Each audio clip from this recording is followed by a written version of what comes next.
Merci, Monsieur le ministre. La parole est à Monsieur Daniel Fasquelle. Merci, Monsieur le Président. Monsieur le Président, c'est votre première séance et donc je tenais au nom du groupe Les Républicains vous féliciter pour votre élection à la présidence de notre Assemblée et vous demander de travailler ardemment au renforcement de notre institution. Ma question s'adresse au Premier ministre. Monsieur le Premier ministre, Emmanuel Macron est aux commandes du pays depuis 1 an et demi et le pouvoir d'achat des Français ne cesse de reculer. Avec vous, tout coûte de plus en plus cher. Se déplacer pour commencer. La ministre des Transports a confirmé ce lundi une nouvelle hausse du prix des carburants de 7 centimes pour le diesel et de 4 centimes pour l'essence. Avec votre politique, la dépense annuelle de carburant par foyer va donc augmenter de près de 400 € par an jusqu'en 2022. Se déplacer, se chauffer aussi. Le prix du fioul domestique a fait un bond de près de 26% en 1 an et celui du gaz a augmenté de 7,45% au 1er juillet.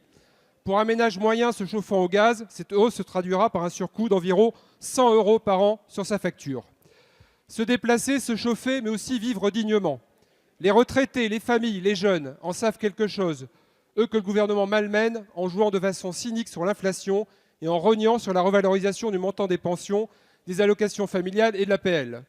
Le pouvoir d'achat a reculé de 0,6% au premier trimestre et visiblement ce n'est pas prêt de s'arrêter. Les annonces récentes sur la redevance audiovisuelle et sur les droits de succession laissent en effet craindre leur pire. Alors j'ai 2 questions à vous poser, Monsieur le Premier ministre. 1. Quand allez-vous cesser de faire les poches des Français plutôt que de mettre fin au gaspillage de l'argent public ? 2. Quand allez-vous enfin traverser la rue pour écouter les Français, diminuer les impôts et leur rendre leur argent ? Merci. La parole est à Monsieur Olivier Dussopt, secrétaire d'État auprès du ministre de l'Action et des Comptes publics. Merci, Monsieur le Président. Monsieur le député Fasquelle, votre question avait bien commencé. Vous avez eu raison de féliciter le président Ferrand pour son élection à la présidence de notre Assemblée.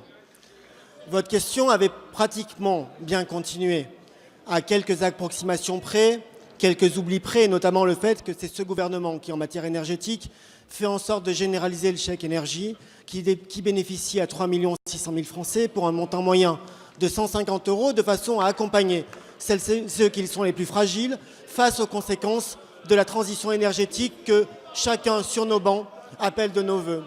Votre question, monsieur le député, portait un risque en elle, un seul, le fait qu'il n'y ait pas de session extraordinaire. Parce que s'il n'y avait pas eu de session extraordinaire, vous n'auriez pas pu la poser.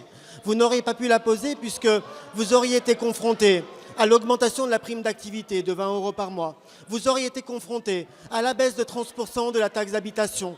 Vous auriez été confronté aussi à la diminution des cotisations salariales qui va se traduire par un gain net pour l'ensemble des salariés du pays.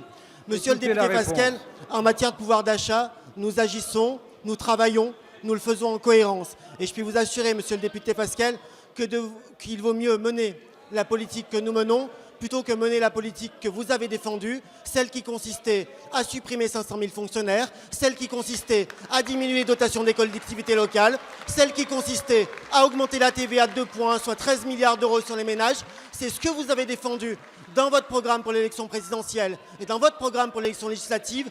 C'est ce dont vous êtes comptable et nous sommes fiers de mener une politique aux antipodes de ce que vous voulez.